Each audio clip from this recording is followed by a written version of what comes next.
जतची नगर परिषदेची निवडणुकीची रामनामाची पहिली सुरुवात आमच्या शिवसेना गटाचे नेते माननीय उदय सामंत साहेबांनी आपल्याला इथे मार्गदर्शन केलं।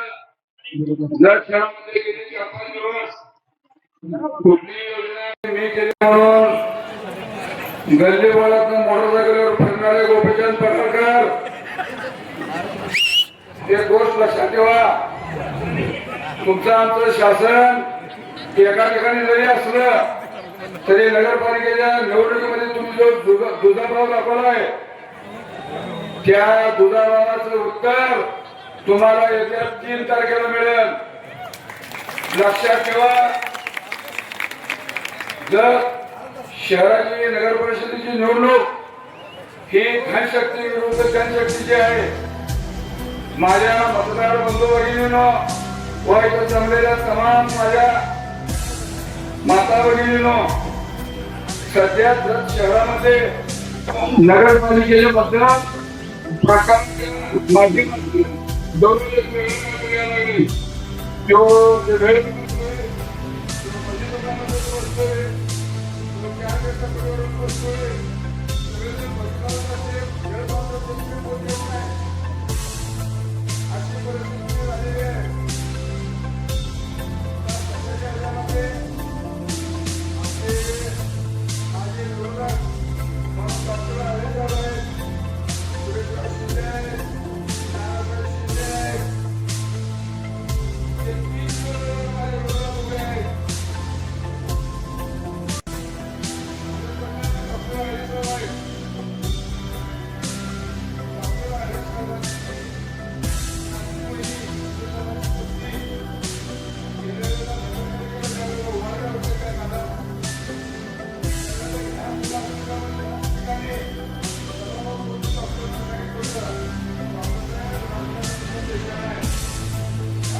डॉक्टर साहेबांना गेल्या वेळेला विधानसभेच्या निवडणुकीच्या वेळी पलीकडे बाजूला काही समाजाची शेवटची त्या सभेमध्ये डॉक्टर साहेबांना भारतीय जनता पक्षाचे सर्व वरिष्ठ नेते पदाधिकाऱ्यांनी भाषणाला एक शब्द देता, आमदार गोपीचंद पडळकर सरकार एक शब्द देता की तुम्ही गोपीचंद पडळकरला निवडून द्या, तुम्हाला तुमच्या समाजाला एकावर एक आमदार फ्री देतो। नंतर काय झालं, गोपीचंद पडळकरला सगळ्यांनी निधी होतो त्या आपण सगळ्यांनी निवडून दिलं। मी एक ओबीसीचा नेता म्हणून त्याच्या मार्गाला आमच्याला निवडून दिलं। मी कोणत्याही आमचीच माफा करावा लागला, मुस्लिम समाजावर टीका टिप्पणी करावा लागला, अल्पसंख्याकांच्यावर टीका टिप्पणी करावा लागला। बाबा हे जत आहे, जत इथं जी निवडून जाणारे लोक आहेत तिथे पांढरे वाईट आहे। केवढ्या जोरात निघत्या, केवढ्या जोरात रिटर्न असत्या, तर आपण आमदारसाहेब तिथून पुढल्या काळात जरा राग करून बोलावं, अपक्ष अल्पसंख्याकांच्यावर किंवा कोणाच्यावर बोलत असताना विचार करावा।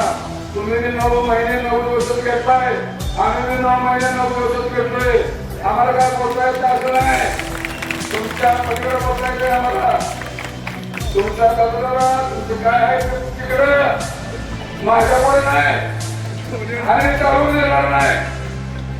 माझ्या मागं प्रार्थना संघटनेची शक्ती आहे, माझ्या मागं ओबीसी समाजाची शक्ती आहे, माझ्या मागं बहुजन समाजाची शक्ती आहे, माझ्या मागं जर तालुका आहे पूर्ण भारताची पूर्ण शक्ती माझ्याकडे आहे। तर टीका टिप्पणी करा, तुम्ही टीका टिप्पणी करण्याबद्दल मला काय मत आहे, तुम्ही सामाजिक काम किंवा तुम्ही जे काय दिलेले आश्वासन त्याच्याची टीका टिप्पणी करा, समोरच्या पक्षाची टीका टिप्पणी करा, अल्पसंख्याकांवर बोलणं, मुस्लिम समाजावर बोलणं, काँग्रेस बोलणं आम्हाला बोलत नाही काय, तुमच्या पलीकडे बोलवायचे आम्हाला, तुमच्यापेक्षा चांगलं बोलवायचे आम्हाला, तिथून पुढे त्यांनी भाग ठेवावं। जास्त का बोलत नाही, 30 तारखेला बोलतो, 30 तारखेला एकनाथ शिंदे साहेब आल्यावर लक्षात ठेवा। माझ्या मतदार बंधू भगिनींनो, आपण फार मोठी आपल्या आपलं चूक झाल्यासारखं वाटतंय का. मुंबईला जर गेला कोणतर म्हटलं चर्च आहे ते लोक खालीवर बसतील आपल्याकडं काय हे म्हणून सांगण्यास तात्पर्य काय. आपण एका भावनेनं त्यांना निवडून दिलं. हे ओबीसी समाजाचा कणखर नेता आहे ते उद्या काय तर ओबीसीचे प्रश्न सोडून देईल. बाकीच्या काय गोरगरीब लोकांची कामं करतात ह्या उद्देशाने आपण ओबीसी पडळकरला निवडून दिलेलं आहे. तर हे सगळं उलटच व्हायला लागलेलं आहे. त्यांनी थोडा भाग ठेवावा आणि येथून पुढं अल्पसंख्याकांच्यावर ओबीसीवर मुस्लिम समाजावर जर समजा कुठलं त्यांनी विधान केलं त्यांना तसं मी उत्तर देईल. माझं नाव सलीम गवंडी आहे. मला चांगली लोक इथे ओळखतात.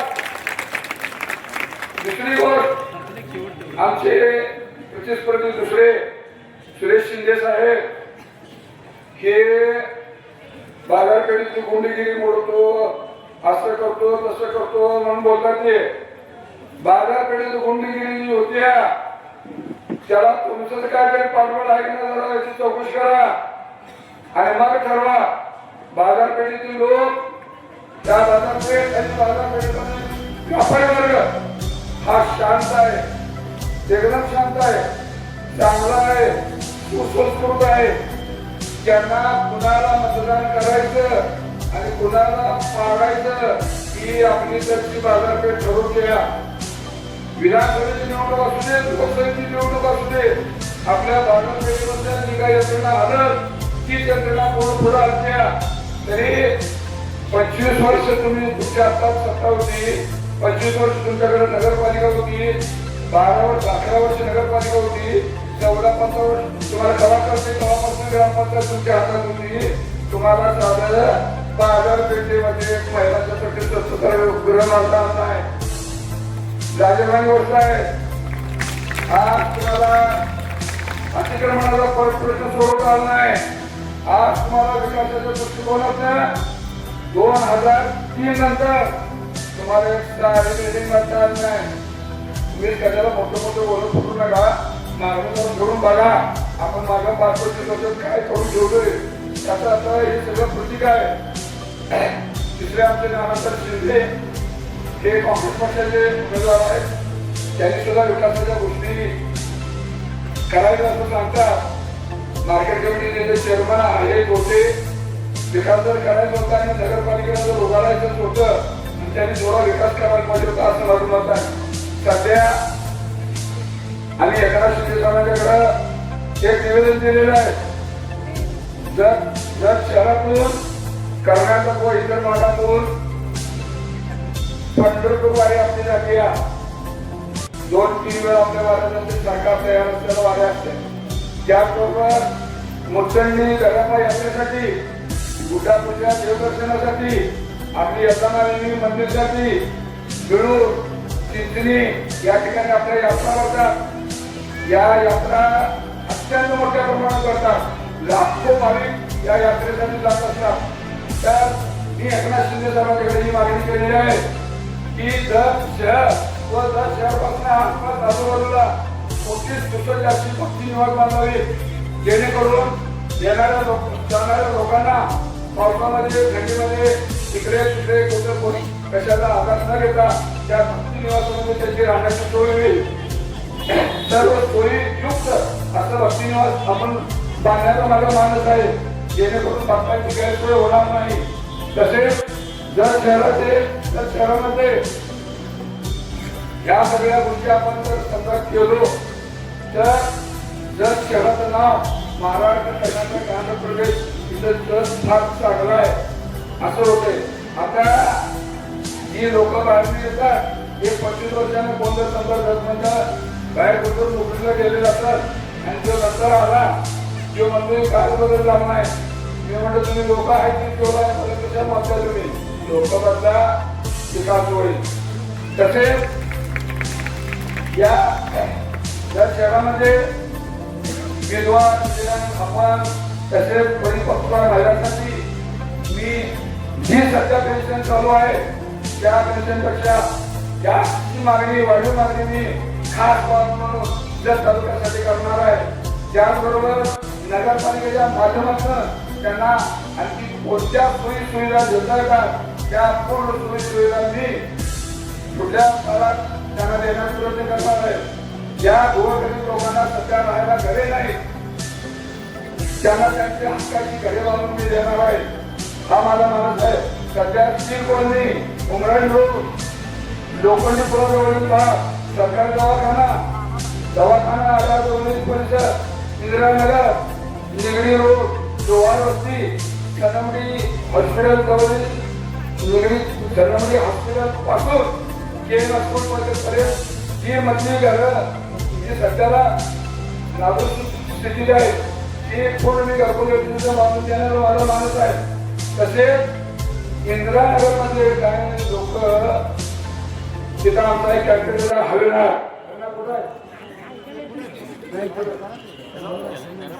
हे आमचे इंदिरानगरचे कॅफेटेरिया आहे. यांना तिथं प्रत्येक वेळेला ज्या वेळेला मतदान सुरू असते की नाही त्यावेळेला लोकांना भीती घालते. काय भीती घालते? तुम्ही आम्हाला मतदान मागितलं आम्ही ती घर काढणार. जागा का तुमच्या राज्य आहे काय? घर काढायला जागा सरकार आहे. ती जागा सरकार आहे. ती कोणाच्या बाळाच्या नावावर सातवाला नाही त्याचा हवी ना. तुझ्या मागं पूर्ण शिवसेना आहे. तुझ्या मागं पूर्ण महाराष्ट्राची शिवसेना आहे. तिथल्या एका खड्याला वेगळ्या कोण हात लावलं आम्ही त्याला काय असं ते करायची व्यवस्था आम्ही करतो. काय काळजी करून बसतो. तसेच ज्या ठिकाणी ज्याच्या नावावर घरे नसतील त्याच्या नावावर शासनाची योजना आहे बांधकाम कामगार योजना.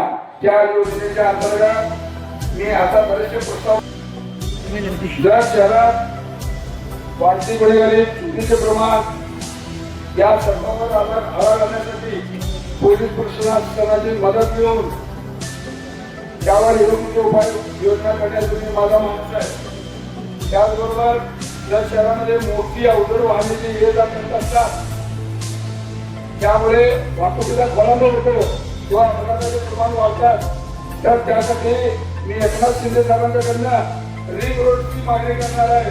रिंग रोड होते रिंग रोड होते म्हणून मी रोड जरा ऐकायला होतो. परंतु काय नाही त्यांनी घोषणा करते दुसरं मंत्री आमचे जाऊन पत्र आणायचं आणि मला क्वार्टर टाकायचं काम चालू करायचं.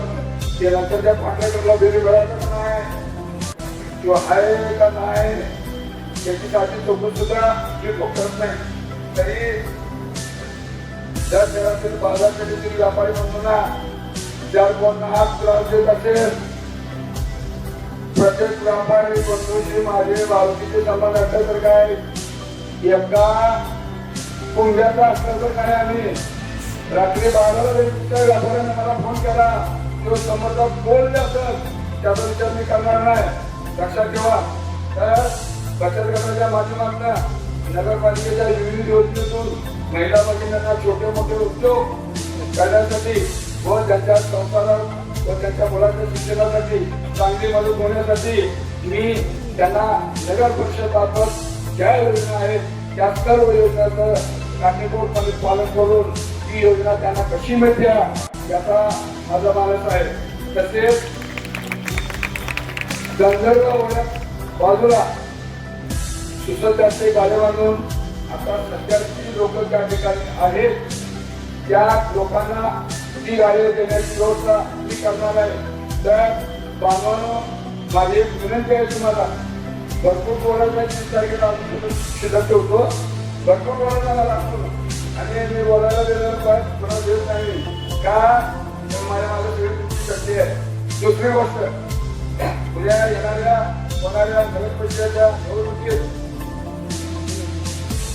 पैशाचा किंवा आणि कशाचा आम्ही दाखवतील मला विश्वास आहे. मला खात्री आहे. मला माझ्या बांधकाम कामगारावर खात्री आहे. माझ्या बांधकाम कामगार वगैरेवर मला खात्री आहे. माझ्या ओबीसी बांधवावर माझी खात्री आहे. माझ्या अल्पसंख्याक समाजावर माझी खात्री आहे. आपण 2 तारखेला मी नगराध्यक्ष म्हणून उभा आहे व माझं पूर्ण पॅनेल 16 लोकांचं हे 16 लोकांचं पॅनेल माझं आहे. या पॅनेलला त्या वार्डामध्ये आपण भरपूर मतांनी निवडून घेऊन एक बदल घडवावा. कारण का सध्या भाजपचे नगरविकास मंत्री हे एकनाथ शिंदे साहेब आहेत. त्यांनी मला परवा सांगोला तुम्ही ज्यावेळेला गेलो भेटायला त्यावेळेला त्यांनी म्हणले सलीमभाई तुम्हाला 1000 कोटी मागा देतो. हे 500-600 कोणाचं किती सांगत करावं 500 कोटी आणतो 600 कोटी आणतो. माझा मंत्री आहे मी 1000 कोटीची जरी मागणी केलो मला एकनाथ शिंदे काय म्हणणार नाही. तर सर्व मतदार बंधू भगिनींना माझी नम्र विनंती आहे येणाऱ्या काळात विकास तर 100% आपण करायचा आहे. सगळ्यांच्या सहकार्याने करायचा आहे. प्रत्येक वार्डात करायचं आहे. वाड्या रस्त्याचा करायचं आहे. या शहरामध्ये प्रत्येक वार्डामध्ये आपण एक 10 ग्रुप करणार आहोत. हे 10 ग्रुप 5 ग्रुप महिलांचे 5 ग्रुप पुरुषांचे त्यांच्या संबंधीनं त्यांच्या सोयीनुसार त्यांना काय पाहिजे ते आणि देण्याचा जरूर प्रयत्न करू. तर कुठल्याही आमच्याला बळी न पडता माझ्या माता भगिनीनो माझ्या बंधू भगिनीनो उद्याची जी निवडणूक आहे ही निवडणूक अत्यंत काटेकोरपणे जास्तीत जास्त संख्येने मतदानाला जाऊन धनुष्यबाण या चिन्हावर बटन दाबा. एवढं बोलून सांगतो. जय हिंद जय महाराष्ट्र.